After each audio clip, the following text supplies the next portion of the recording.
Herzlich willkommen zum Studiengang Visuelle Kommunikation an der Hochschule für Bildende Künste in Braunschweig. Im nachfolgenden Video möchten wir Ihnen einen Überblick über Studieninhalte, Ablauf des Studiums und einen kleinen Blick hinter die Kulissen gewähren. In der Infobox zu diesem Studiengangsvideo finden Sie ein interaktives Menü, mit dem Sie die Kapitel auch einzeln ansteuern können. Mein Name ist Professor Eku Wandt. Ich unterrichte seit 20 Jahren an der Hochschule für Bildende Künste Mediendesign Multimedia und werde die Einleitung übernehmen und Sie durch das Programm führen.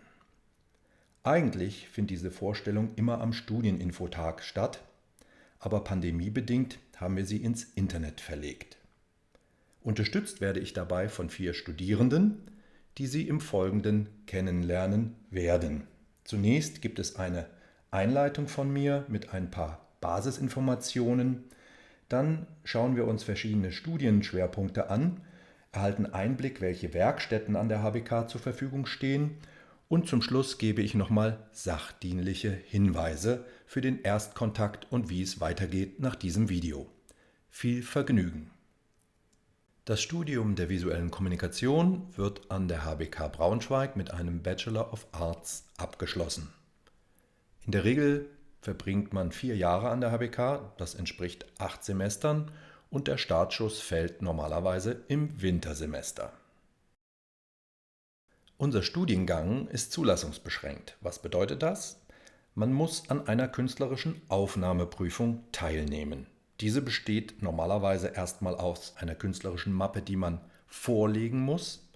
Erhält man danach eine Zulassung auf die eigentliche Prüfung, die entweder bei uns am Campus stattfindet, pandemiebedingt allerdings online stattfindet. Erst danach wird sich zeigen, ob Sie einen Platz bei uns im Studium finden und an der HBK Ihr Studium beginnen können.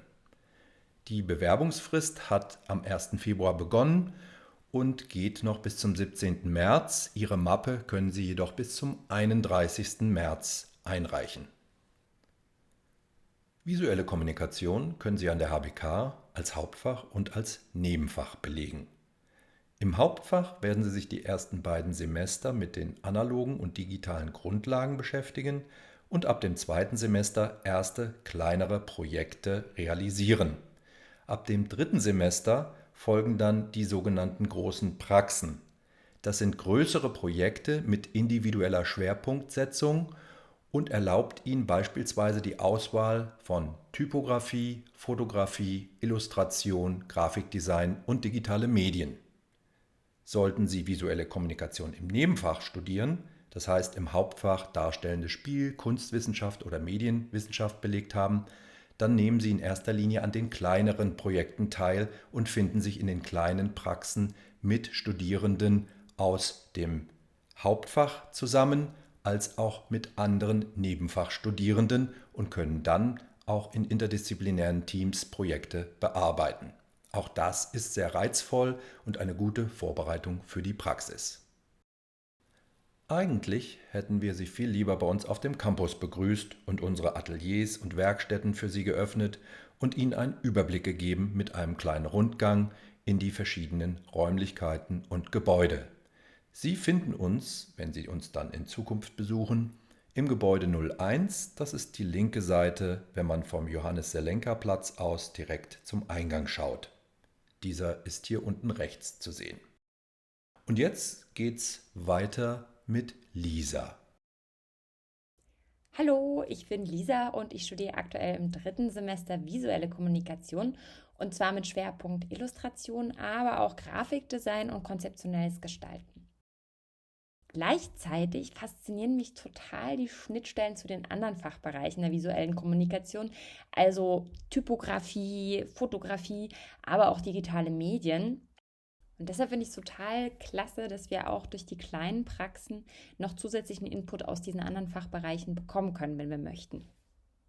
Das Tolle ist, auch wenn man noch nicht so richtig ganz genau am Anfang des Studiums weiß, was man für einen Schwerpunkt wählen möchte oder ob man überhaupt einen wählen möchte, hat man eigentlich das ganze erste Jahr, die ersten 2 Semester Zeit im sogenannten Grundstudium, sich genau darüber Gedanken zu machen. Dieses Grundstudium besteht dann aus zwei großen Blöcken, nämlich einerseits den Grundlagen der künstlerischen Gestaltung, was primär analog ausgelegt ist und von Kerstin Drechsel unterrichtet wird, und auf der anderen Seite den Grundlagen der digitalen Kommunikation bei Brandon Hobel. Inhaltlich geht es dann dabei um die Auseinandersetzung mit handwerklichen, bildnerischen, digitalen Gestaltungstechniken und der Erarbeitung von Grundlagen für Konzeption und Umsetzung von gestalterischen Lösungen und Projekten. Das Tolle ist, dass die Grundklasse das gesamte erste Jahr über einen eigenen großen Arbeitsraum hat, wo alle zusammen ausprobieren und experimentieren können. Parallel zu den Grundlagenkursen gibt es dann auch noch Einführungen in die Werkstätten, also alle wichtigen, die man braucht in der visuellen Kommunikation, angefangen beim Fotostudio und Fotolabor, über die Papier- und die Repro-Werkstatt bis hin zur Typo-Werkstatt. In meinem Grundlagenjahr haben wir dann das Ende des zweiten Semesters dazu genutzt, alles anzuwenden, was wir bis dahin gelernt hatten, und zwar in zwei großen Projekten, jeweils in einem der Grundlagenkurse, also einmal in den Grundlagen der künstlerischen Gestaltung und einmal der digitalen Kommunikation. Und die Bücher, Plakate und Comichefte, die dabei entstanden sind, haben wir dann in einer eigens organisierten Ausstellung am Ende gezeigt. Wie gerade eben schon erwähnt, ist Illustration einer der großen Hauptschwerpunkte, der im Studium der visuellen Kommunikation belegt werden kann. Unterrichtet wird er von Ute Helmbold. Während es in der kleinen Praxis Illustration in Form von einem Blogseminar um eine fachspezifische Einführung im Rahmen eines kleineren Gruppenprojektes geht, ist die große Praxis Illustration auf ein komplettes Semester ausgedehnt. Das heißt, wie der Name schon sagt, hier geht es darum, dass man ein eigenes, großes illustratives Projekt über einen längeren Zeitraum verwirklicht. Die große Praxis besteht dann inhaltlich aus einem Fach- und einem Projektseminar, aber auch aus einem Plenum, wo man aktuelle Projekte bespricht, sich austauscht, Kritik einholt und durch den Austausch weiterkommt. Begleitend zur großen und kleinen Praxis findet außerdem noch ein Aktzeichenkurs statt, der eine wirklich gute Grundlage und Übung für eine zeichnerische Entwicklung ist. Hey, ich bin Marie und studiere im 6. Semester VK. Ich habe großes Interesse an Grafikdesign, aber auch an Fotografie. Deshalb werdet ihr mich in der Praxis Grafikdesign wiederfinden. Ich stelle euch nun das breite Angebot von Fotografie, Typografie sowie Grafikdesign vor, mit einem kleinen Einblick in die Arbeiten von Studierenden. Die große Praxis der Fotografie wird von Tanja Reinicke und Professor Gosbert Adler geleitet. Unter einem frei interpretierbaren Thema entwickelt man eine fotografische oder auch filmische Arbeit. Ob mit Erfahrung oder auch ohne, in dieser Praxis erlernt man ein neues Gespür für Fotografie. Es wird viel über die Arbeiten gesprochen und untereinander ausgetauscht. Zusätzlich wird, wie in jeder großen Praxis, ein Seminar angeboten. Andreas Langfeld gibt mit seinem Input und Wissen viel Inspiration und Beispiele der Fotografie. Die kleine Praxis der Fotografie findet mit Silke Rokita statt. Dort lernt man sowohl technische als auch gestalterische Grundlagen der Fotografie. In der großen und kleinen Praxis Typografie unter der Leitung von Professorin Andrea Schmidt dreht sich alles rund um das Thema Schrift. In der kleinen Praxis beschäftigt man sich mit der Gestaltung der Schrift und lernt die Grundlagen der Typografie kennen. Die große Praxis knüpft an die kleine Praxis an und man vertieft sein Wissen über die Typografie und lernt spezifische Gestaltungsmöglichkeiten kennen, wie zum Beispiel die Buchgestaltung. Es ist eine Verbindung zwischen Praxis und Theorie. Das zugehörige Fachseminar von Robert Steinmüller erweitert diese und beschäftigt sich mit Hinter- und Untergründen typografischer und visueller Gestaltung. Die kleine und große Praxis Grafikdesign findet unter der Leitung von Professor Klaus Paul statt. Alles rund um das Thema grafischer Gestaltung wird in dieser Praxis kennengelernt. Mit viel Input und Austausch, ob mit Professor Klaus Paul oder auch den anderen Studierenden, kann man seine eigenen Projekte und Ideen unter einer Themenvorgabe umsetzen. Da die Themen jedes Semester ganz unterschiedlich sind, sammelt man immer wieder neue Erfahrungen, Wissen und Anregungen. Die große Praxis wird außerdem mit einem Seminar von Astrid Farmer unterstützt. Dort lernt man den technischen Hintergrund wie den Umgang mit Illustrator und auch InDesign. Nun ein kleines Animationsvideo von Verena Winden, welches sich an den grafischen Vorbildern des Bauhaus orientiert.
Hallo, ich bin Anton Lonius. Ich studiere im 5. Semester VK und ich möchte euch heute kurz den Fachbereich Digitale Medien vorstellen.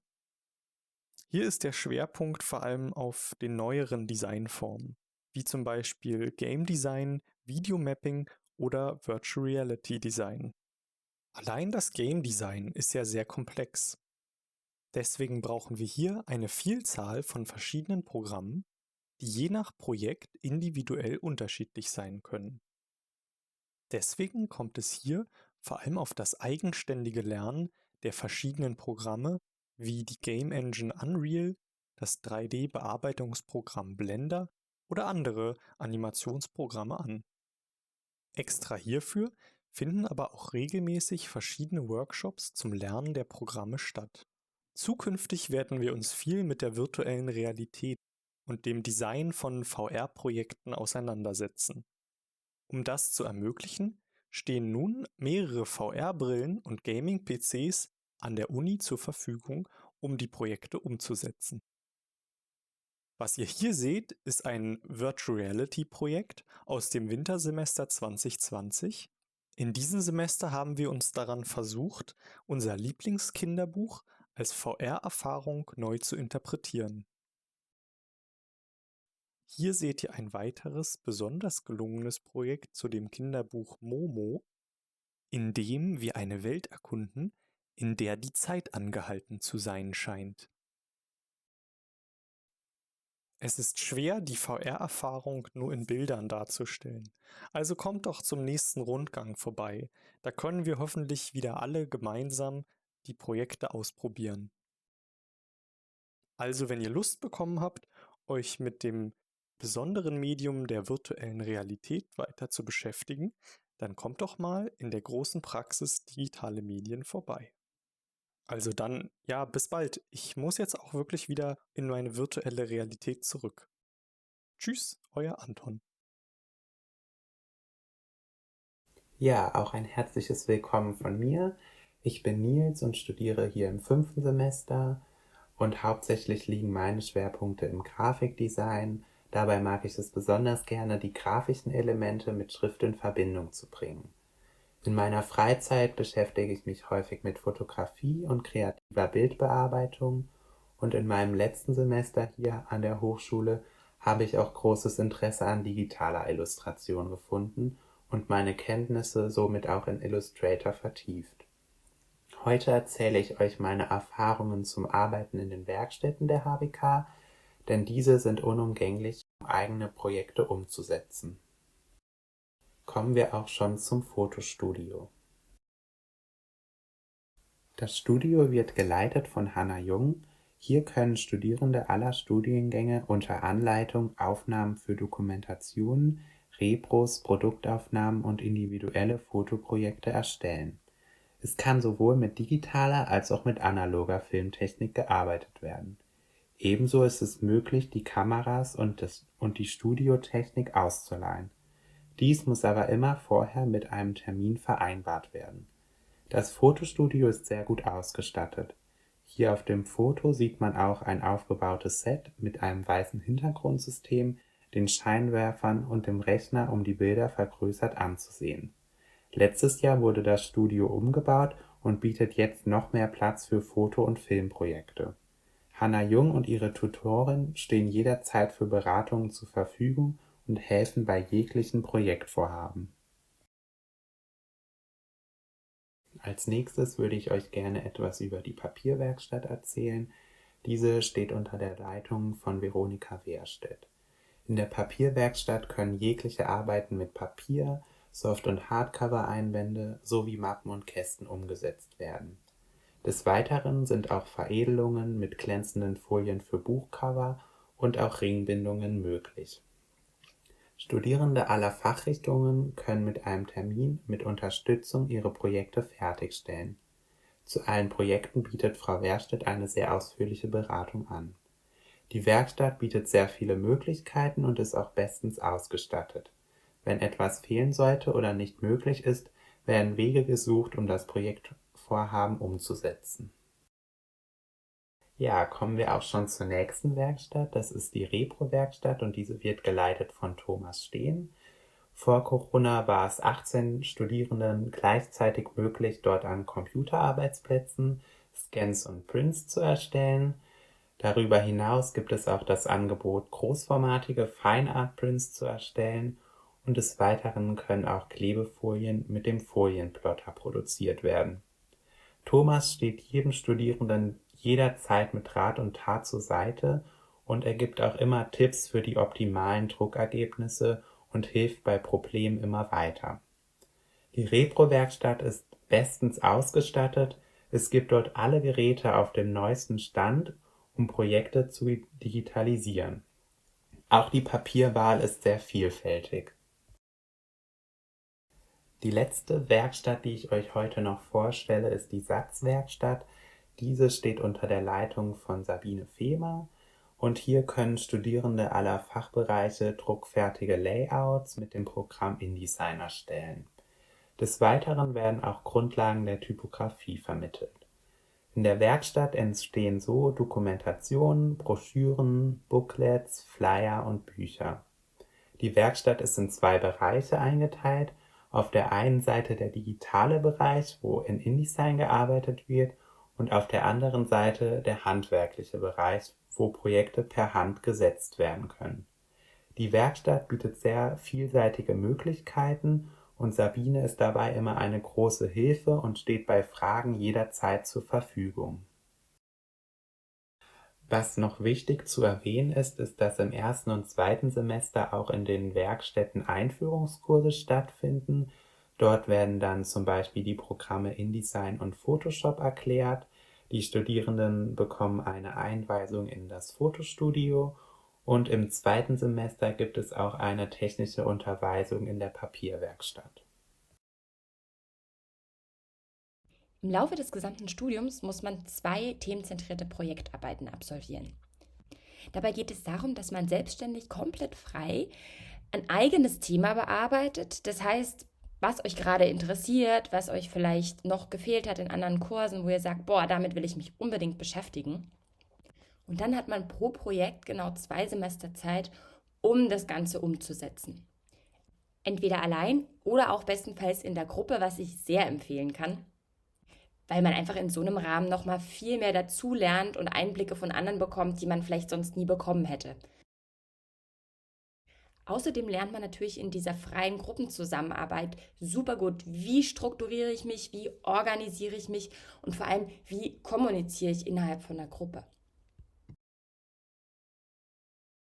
Aber was sind es dann eigentlich für Projekte, die man da machen kann? Im Grunde genommen habt ihr komplett die freie Wahl. Zum Beispiel können die Projekte was mit der HBK selber zu tun haben. Das heißt, vielleicht ist euch aufgefallen, dass irgendwas euch fehlt, was man vielleicht an Struktur verbessern könnte, wie man besser zusammenkommt, wie man besser seine Arbeiten zeigen kann. Genau sowas haben die Studierenden gemacht, die zum Beispiel den Weißraum erfunden haben. Einen digitalen Raum, wo Studierende ihre Arbeiten, ihre Projekte aus dem Semester und so weiter präsentieren können und alle anderen Zugriff darauf haben. Entweder in der Mensa direkt vor Ort oder digital. Ein anderes Beispiel ist die Frau K-Website. Ich lache deswegen, weil der Name so herrlich gewählt ist natürlich angelehnt an VK, die Abkürzung für visuelle Kommunikation. Das heißt, man weiß schon, hier geht es eigentlich um unseren Studiengang innerhalb der HBK, um die Projektarbeiten, die in den einzelnen Schwerpunktbereichen entstanden sind, um Veranstaltungen und andere News zu unserem Fachbereich. Andere Studierende wiederum haben zum Beispiel eine Fotozeitschrift gegründet oder ein Illustrationsmagazin entworfen oder auch einen Kalender designt. Also die Möglichkeiten sind unendlich. Ihr könnt euch da so richtig cool austoben. Immer wieder im Verlauf des Studiums finden auch Exkursionen statt. In kleinen und größeren Gruppen gemeinsam mit euren Professoren. Dabei kann es sich um einen Besuch an einer ausländischen Hochschule handeln oder um einen Messebesuch. Aber in jedem Fall würde ich euch total empfehlen, daran teilzunehmen, weil es eine super Möglichkeit ist, einen neuen Input von außen zu bekommen, mal über den Tellerrand zu schauen, zu sehen, was woanders im Bereich der visuellen Kommunikation sonst noch so passiert. Und natürlich, um vielleicht tolle neue Kontakte zu knüpfen. Vielleicht für ein späteres Praktikum, was ihr mal machen wollt. Außerdem gibt es bei den Exkursionen vielleicht auch die Möglichkeit, einen Bogen zur themenzentrierten Projektarbeit zu schlagen. Zum Beispiel bei den Besuchen der Frankfurter oder Leipziger Buchmesse oder dem Comicsalon in Erlangen gab es ein Messeteam, was das Ganze vorbereitet hat, organisiert hat und die Studierenden, die dahin fahren wollten, begleitet hat. Einmal im Jahr öffnet die HBK ihre Türen für alle Welt und gewährt dann auch externen Besucherinnen Einblicke in eine der größten deutschen Kunsthochschulen. In dem Rahmen kann man dann Werkstätten besuchen, Ateliers besichtigen oder sich Projekträume anschauen, wo zahlreiche Ausstellungen und Präsentationen dann die aktuellen Semesterprojekte, aber auch Abschlussarbeiten der Studierenden vorstellen. Genauso wie die anderen Studiengänge der HBK Braunschweig zeigt natürlich auch die visuelle Kommunikation ihre Projekte. Dazu wird meist vorab ein Rundgangsführer entworfen, der einem zeigt, wo und wann Präsentationen und Veranstaltungen meistens im Rahmen von 5 Tagen stattfinden. So ein Rundgang ist wirklich eine super Sache, weil man ganz tolle Einblicke bekommen kann, was in den einzelnen Fachbereichen eigentlich so geht. Aus den digitalen Medien sieht man hier zum Beispiel 3 wunderbare Beispiele von Videomapping-Installationen, Computergames oder Virtual Reality.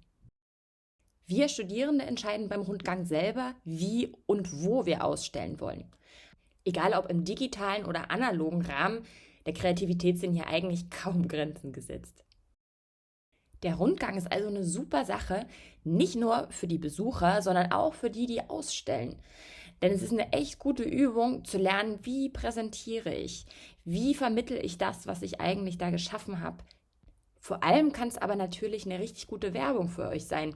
Ihr wisst schließlich nicht, wer an dem Tag sich eure Arbeiten anguckt und was sich daraus vielleicht für Chancen ergeben. Und last but not least, es macht natürlich einfach Spaß. Es macht Spaß, sich auszutauschen, zu sehen, was andere machen, was eigentlich so auch an Schnittstellenmöglichkeiten vielleicht existieren innerhalb der HBK zwischen den Studienbereichen, von denen man normalerweise nicht so viel mitbekommt.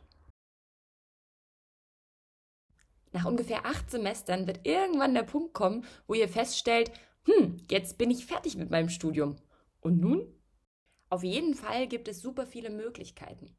Zum Beispiel könnte es ja sein, dass ihr während eures Studiums eine richtig coole Idee entwickelt habt, vielleicht sogar mit anderen Leuten, und ihr beschließt, euch selbstständig zu machen. Es kann natürlich auch sein, dass ihr sagt, okay, ich habe so einen Bereich gefunden, da will ich mich drin spezialisieren, da möchte ich noch weiterkommen und sagt, Masterstudium. Oder aber ihr wollt erstmal ins Berufsleben ein bisschen reinschnuppern und fängt zum Beispiel an, in einer Agentur zu arbeiten. Auf jeden Fall werdet ihr da nicht völlig unvorbereitet reinstolpern, da bin ich mir ganz sicher, weil ihr im Laufe des Studiums ja nicht nur ein Pflichtpraktikum absolvieren müsst, wo ihr erste Einblicke ins Berufsleben bekommt, sondern ihr habt während des Studiums auch ganz viele Möglichkeiten, Kurse zu belegen, die euch auf das Berufsleben vorbereiten. Auf jeden Fall gibt es schon während des Studiums, aber auch mit eurer Abschlussarbeit die Möglichkeit, sich auf Stipendien zu bewerben. Würde ich euch dringend empfehlen, weil es natürlich eine richtig tolle Starthilfe für den weiteren Weg nach der HBK sein kann. Nun meldet sich nochmal EQ Wand zu Wort. Ich hatte ja schon eingangs das Vergnügen, Sie zu begrüßen. Wir kommen nämlich langsam zum Ende unserer virtuellen Campusführung und ich habe noch ein paar weitere Informationen für Sie. Wenn Sie noch nicht Ihre Mappe eingereicht haben und vielleicht in der einen oder anderen Fragestellung unsicher sind, können Sie natürlich jederzeit auch an einer Mappenberatung online teilnehmen. Termine dazu finden Sie auf unserer Homepage.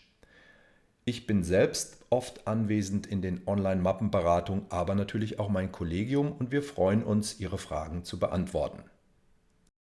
Sollte es noch andere Unklarheiten geben, die wir in dem Video nicht erwähnt haben, scheuen Sie nicht, uns zu kontaktieren. Schreiben Sie uns eine E-Mail und wir werden auf jeden Fall antworten. In unserem aktuellen Studiengangsflyer finden Sie nochmal alle wichtigen Punkte zusammengefasst. Wenn Sie also jetzt auf die Pause-Taste drücken, können Sie sich das auch nochmal in Ruhe durchlesen. Ich möchte mich für Ihre Aufmerksamkeit bedanken und wünsche Ihnen auch im Namen meines Kollegiums viel Erfolg bei Ihrer Bewerbung. Bleiben Sie gesund in diesen schwierigen Zeiten. Wir würden uns alle sehr freuen, Sie im Studiengang Visuelle Kommunikation persönlich begrüßen zu dürfen.